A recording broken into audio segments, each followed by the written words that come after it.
Akala ko ikay napahamak na. Huwag ka na mag-alala pa, Ada. Lumayo lamang ako para matakasin ang pakikipag-isang dibdib kay Soldarius. Tinakasan mo ang iyong tungkulin Batid mo ang dahilan, Ada. at batid mo rin na hindi maaaring iwasan mo ang iyong tungkulin, Armea.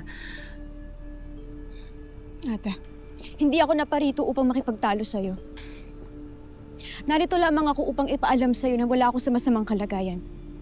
At huwag mo nang pagurin pa ang iyong mga kawal sa paghahanap sa akin. Yun lamang ang ipinunta ko rito, kaya paalam na, Ada. Hindi ka aalis, Armea. Hindi ka maaaring umalis, Armea, hanggat hindi ako nakatitiyak na ikay magbabalik sa Sapiro. Huwag kang maging makasarili, Armea. Harapin mo ang iyong tungkulin bilang isang hara. Ito ba ay utos ng hara sa isang hara? Ito ay isang payo mula sa isang ina. Hindi maaaring kay magmatigas, lalo't may puwang sa panahon ngayon. May nagbabanta muli sa buong Encantadia. Nagbabanta?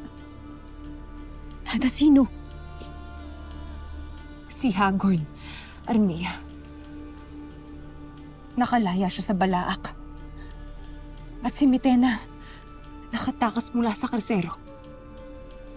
Habang ang iyong mga albe patuloy sa paghahanap sa itim na bathala. Habang ikaw,